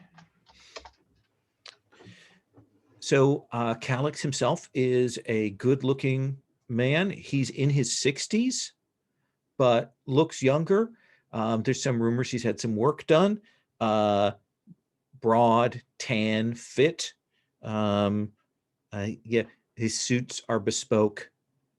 He is given to expensive and obvious jewelry, cufflinks, watches, diamond tie pins, all of that kind of thing. Every single picture of you see of him looks smug. He is one of the most powerful men in Europe when push comes to shove financially. He has a reputation for self-indulgence, combined with a predatory penchant for deal making. He has the strong minority position in Eurodis investments, and has a lot of the proxies for the shareholders otherwise. Not much known about his early life. He definitely has a team of lawyers, publicists, public relations people that you have a sense work to minimize his specific press attention. It's said to be a donor for medical research causes, attends lots of charity events with beautiful young women on his arms. And he has, rumor has it, sort of recently has assumed a more of a controlling stake in Eurodis. Like, he had that kind of dominant minority position, but apparently that's changed, like, for a stronger position. Does that seem like fair info? Let's take 5, and then we'll start with Peter, and we'll do another runs around of checking, following up, running leads to the ground. Let's just take 5.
Yeah, I could easily become addicted to this board.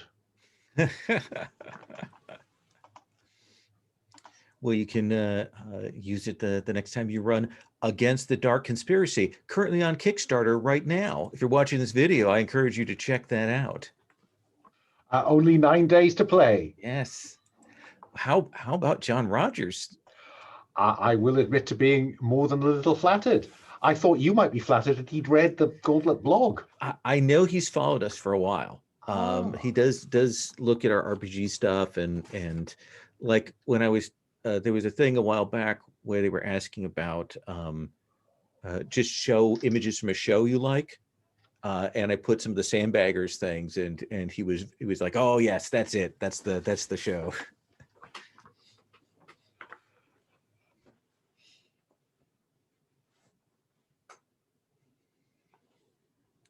He seemed like a very decent person. I will have not a word said against him. Yes. Peter, let's roll back to you then. Another once around here. Okay, I think this is where accountancy is going to come into play, because Calix, he purchased the Devil's House, so I'd like to track how that was. Was it personal finance? Was it company finance? Was it other kinds of finance? But I think you said he also donates quite a bit of money to medical research. Yeah, I'd like to know where that money goes in medical research. So let's I will make a spend from accountancy. Yeah. So he has enough money that the Devil House purchase is just slush cash laying around. Yeah. He has a private box for FC Barcelona. He's got an enormous amount of liquid wealth. Medical stuff, definitely charitable organizations in third world countries, Doctors Without Borders, that kind of thing. The one bit that you will get that kind of corresponds to something that you recall is there are a number of donations to some like poverty relief and cultural organizations and things like that, stuff that seems to kind of vanish into the ether of Istanbul.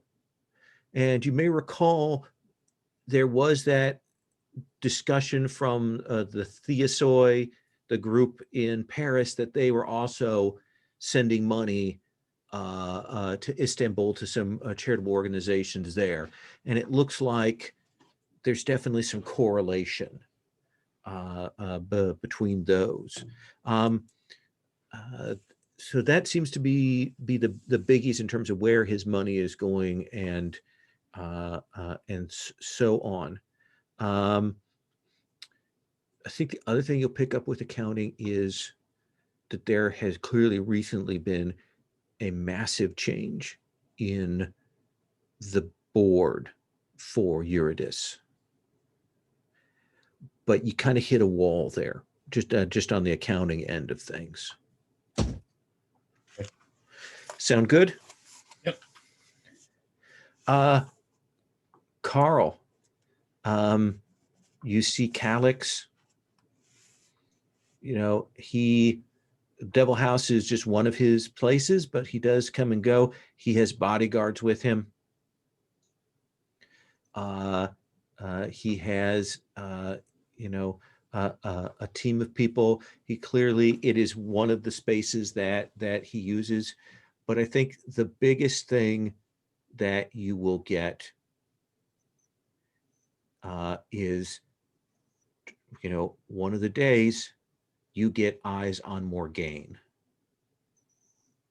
And essentially, she's in a vehicle. She's driven up, a bodyguard's with her, and she goes in. A little while later, Calix shows up. He goes in. And then, a few hours later, some other people arrive, and then a few hours later, people depart. Like clearly it was a gathering, some kind of meeting that goes on there. And Morgaine definitely then heads out, like isn't staying there, but definitely this is kind of a meetup point. And I think you will see, I think you got eyes on, or at least maybe from the police, pictures of some of those guys who were in Paris to extract Morgaine. And I think you'll spot at least a couple of them in amongst the bodyguards here. This is very tempting and not at all risky. We see Carl in his leather gloves, just sitting probably behind some car, just like and monitoring the video. He wants to be there when Morgaine leaves because we have like an some time, and I wanna follow her to locate where she's staying. Absolutely. So this is going to be a driving roll I would to like. Shadow. I really wanted to use some investigative skills, but I so rarely get to use those investigative skills. Oh, following. This is tradecraft. Yeah, absolutely. Want to do a spend from there to build your pool? Yes, I would like to spend from tradecraft to build my fresh pool. Forgery is gone. And I would like to follow Morgaine. I wonder if there is anything for me to roll +3 or leave 1 point. Can there be a follow-up over here? Possibly. Yeah, I'm going to spend 2. It's Okay. it's fun. I'm going to spend 2 and see how it goes. We see Carl just like, do you guys want to like be in this action with me? Like we are switching who is telling her and so on and so on, or is it only Carl following Morgaine? Well, that depends if you think something's going to go wrong. I don't know. I'm just thinking fictionally, like on the movies they always like switch the follower sometimes so that the pursuer doesn't see all the way the same car. This is just training stuff. On the basis of cinematic necessity, yes. Henry will be doing a bit of follow on with you. Awesome. And we'll see where we land. It's a 9.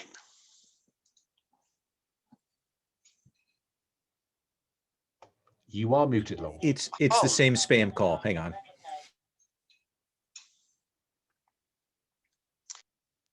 I have to say that sometimes there are days when my phone won't stop ringing from some spam calls. So I enabled in my Samsung some like caller identification, and it like really and it is like really good at blocking spam calls. But yeah, I had to like share data with it and everything. But yeah, it really does the job. The problem is that that would be fine. Like my cell phone, I have the Google will do the screening for me and stuff like that. Because of Sherry's work, we have to have a home line. Home line. Wow. And so we have a wall fixed one in case the power goes out. We need to have a way to contact. So that's the number they have that is on all the do not call lists. And yet, so you will, let me ask you a question here. At a 7 and 9, you can find out and follow and get to the location, but you'll be spotted. Like they'll know that someone is following them. Or you can break it off, get a rough area, but not get spotted at all. Carl, you're leading this particular phase.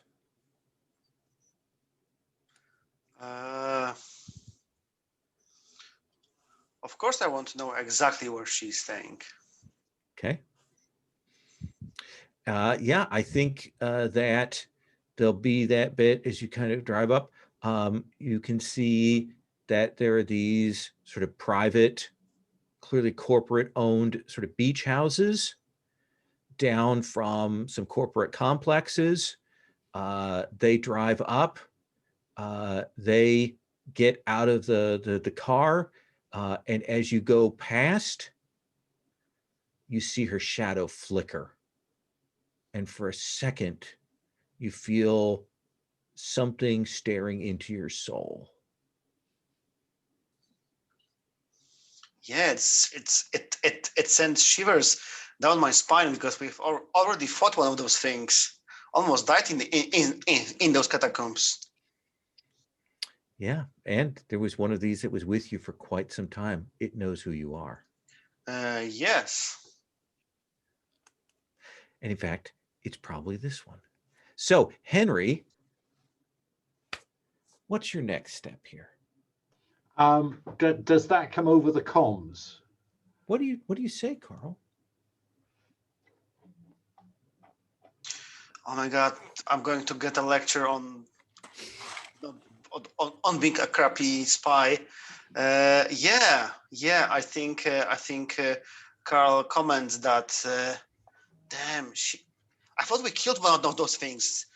He's still hiding one of them in the shadows. Yeah. Yeah. We killed the one in the wine cellars shadow, not the one in fucking Morgaine's shadow. Shit. Well, there is another one in her shadow. Oh, fucking surprise. At least we know Maybe where on she's the way staying. back, you two want to call by a tanning salon. Just get a good dose of UV, just in case it's near you. You mean I should put on some more tan? Like, I don't know.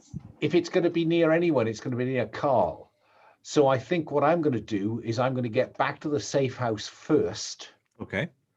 And then arrange to meet Carl in another location. Yeah. And what I want to do is to, it's always a bright sunny day in Barcelona, in my experience. What I want to do is to make sure I've got a very strong lamp that I can try to eliminate the shadow. I mean, I don't know that this is a way to get rid of it, but if you haven't got a shadow, it can't sit in it. And I want to sterilize you. Yeah, sure. I think as the last part of doing it, Carl takes out his combat knife and he cuts a little tip of his finger and see if the blood will stop flowing. The blood will stop flowing. Yeah, I think it's gone. Was it just me, or did anybody else hear the 3 dots but in that sentence? I don't know what you're talking about. Seems a little paranoid. Oh, just a little bit. Yeah, but there is that bit where the shadow vampire that you dealt with before is clearly back on the table. Yeah. Okay. I would be, because I do not want to introduce that vamp to our safe house. So I would like to spend 1 from notice to convince myself that I've eliminated a shadow. You're pretty certain. You know a couple of things. One is that blood flow, and that clearly that's not something that it can control. Mm-hmm. 2, you've got the lights around it. Number 3, and this is not a test you run, but you do know that fresh blood draws it out. Okay. Copious fresh blood. Yeah. I that's what I'm going to do the next time I test you, Carl. So what do you want to do? And well, then go back to the safe house and just talk through what we've got. Because I mean, to be honest, my principal interest here in Barcelona is in our mall, Narcís Montserrat. Do you want to check in on him? Yes, I'd like to do the same kind of background check on him as I did on his boss. Oh yeah, he's in police custody. Oh, ho. Can we work out why? Apparently, he killed his husband in a bloody messy way. Oh, you don't Police have say. picked him up. Apparently, he tried to flee away from that. And this is, you'll also hear that apparently there was some kind of incident at a boardroom, some sort of thing that just through the grapevine, you just hear the bits of this to figure it out, dig deeper, that there was some kind of criminal incident in the boardroom that the police have put a lid on. But right now, Montserrat is in police custody under essentially heavy guard, and he is the primary suspect in the death of his husband. Shit. I wonder what my grasp of Spanish law is like. You've got criminology, pretty good. Because it seems to me that a visit from his lawyer would be appropriate. If his lawyer hasn't already been there, he's been in custody for a few days. Ah, damn. Interpol? Yeah. Yeah, I mean, I'm just slightly worried about where we are on the heat track. We're all with disadvantage dealing with officials and authorities. Yes. That really does stack the dice ahead against us.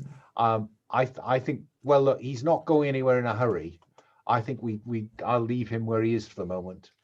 I think what I want to do is, because we've kind of hit that point of we're getting to like that next step off for the Barcelona operation. I think you've got some pieces on the ground there. I'd like to maybe stop here so that we can bring Will back in when you make some operational decisions, and you can do a little more pair up so you can cover each other a little bit more, and take that up for next time. Does that sound okay? I think that's a clever idea. Okay.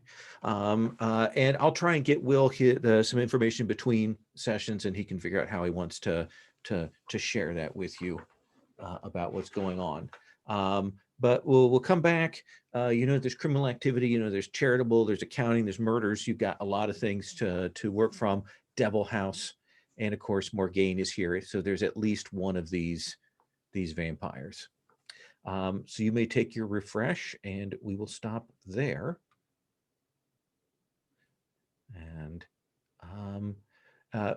quick stars and wishes, so we know the things you want to definitely see for next time. Alan? Stars. I think your characterization of Kingsley Marsh was masterful, actually. I thought you conveyed the kind of tired, seen it all kind of spy beautifully. I really enjoyed that scene. Thank you. That was my key star for the night, along with Peter's discovery of snakes. By the way, when you look down, the ground is writhing. So those are the high points for me. Thank you. Any wishes? Anything you definitely want to see for next time? It's things I don't want to see. I don't want to see a fucking vampire.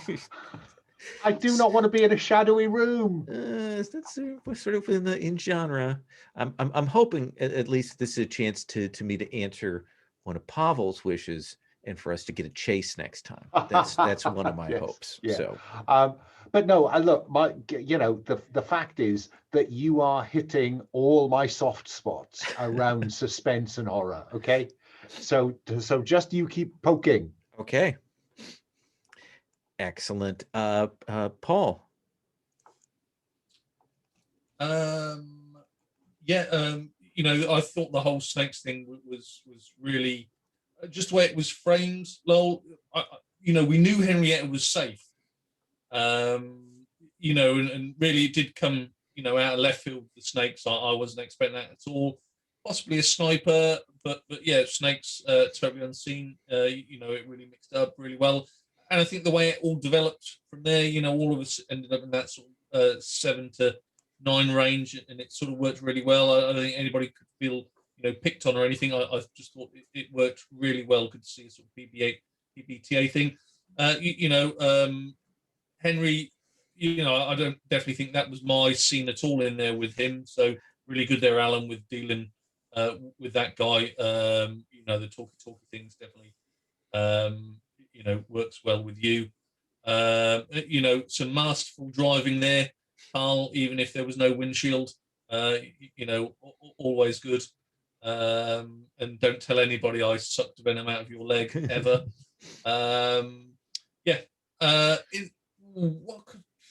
I don't normally ask for anything. Maybe a large sort of stately ball, maybe something John Wick 2, that scene, that ball that they have. I don't know if you've seen. Carl's nodding his head immensely there. Clearly, he does believe he'll do the John Wick bit. I was thinking more the high class ball, that sort of thing. I think we could get some good play in there with something like that. I'm already thinking of trying to outdo Mr. Rich on both the women and the jingly Jimmy Savile jewelry look. Excellent. That's it for me. All right, I like that. And Pavel? I really enjoyed the entire conversation in the Calais, between the conversation, the honest conversation between spies. It was wonderfully it was wonderfully played by the two of you. I had a lot of fun. I have to say, I don't know why Carl has the reputation that everyone told him don't plant explosives in this guy's house. I don't know. It didn't even cross my mind. I don't know why anyone would think that I would pull like a C4 and plant it under the stairs. I don't know. Jimmy's much more likely to do that, I think, than you.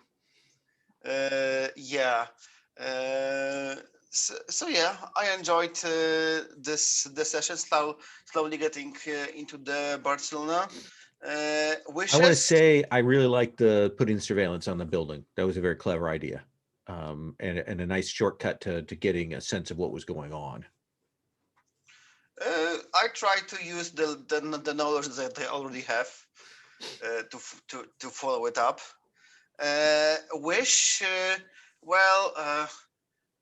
Again, I wish that we somehow learn, because we know that some kind of like was it like an olive wood that works on those vampires? I don't know.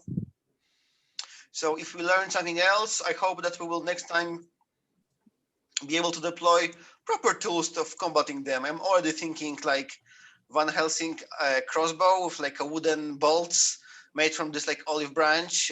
Probably will make an appearance sooner or later. How about combine your explosives and we'll just pack around it loads of little needles, toothpicks. There you go, Carl. What you know is that the spike is a live piece of wood, like it's a piece of wood with branches on it, which makes it a little more difficult to be aerodynamic. But you do have that as a sense of thing, and that's something certainly you could go to ground and gather that kind of material up here to prepare yourselves. Okay, but hard to like weaponize it for a range weapon. It's probably like a melee. Yeah, but I mean, you could always try if you can tell me how that would work with something like that. Certainly, if anything fired with enough force will go forward for a bit. Sure, we'll think so. So yeah, nothing more from me. Okay. Thank you all. Refresh, Lowell. It's one investigation or 3 general, isn't it? It's 1 talent. So you get to pick 2 of those things. 2 of the 3. Okay, 2 of the 3. Yeah. Thank you all very much, and I appreciate you letting me wrap a little early so we can get Will back in. I will see everybody next week. See you guys.